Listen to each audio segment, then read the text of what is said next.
मैं एक चीज़ और बताना चाहूँगा, जब सेकंड सर्विस मैंने कराई थी ना, तो मैंने आपको एक वीडियो मैंने लिंक में डाली है, उसमें कुछ आवाज़ आती थी बाइक में।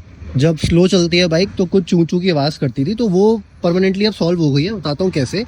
पहले मुझे लगा था कि वो ब्रेक शू से आ रही होगी, मैंने ब्रेक पैड दोनों जगह के साफ करवा के बंद करवाए थे, तब भी वो आवाज़ खत्म नहीं हुई थी। ब्रेक दबाने से भी आवाज़ नहीं आ रही थी, वो स्लो चलाने पे आवाज़ आ रही थी।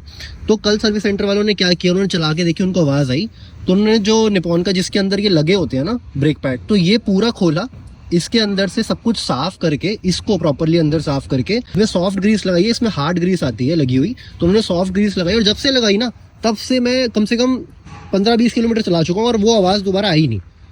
तो जिनको भी ये चीज़ की दिक्कत आ रही है, एक बंदे ने कमेंट भी किया था कि मेरे को भी सेम इशू आ रहा है, तो उसको मैं ये रिकमेंड करूँगा कि भाई सर्विस सेंटर जाओ, उनको बोलो कि अपना कैलिपर पूरा खोलें, या कैलिपर ही बोलते हैं आई गेस इसको, जिसके अंदर ब्रेक पैड लगे होते हैं, इसको प्रॉपर साफ करके इसमें सॉफ्ट वो लगाएं ग्रीस।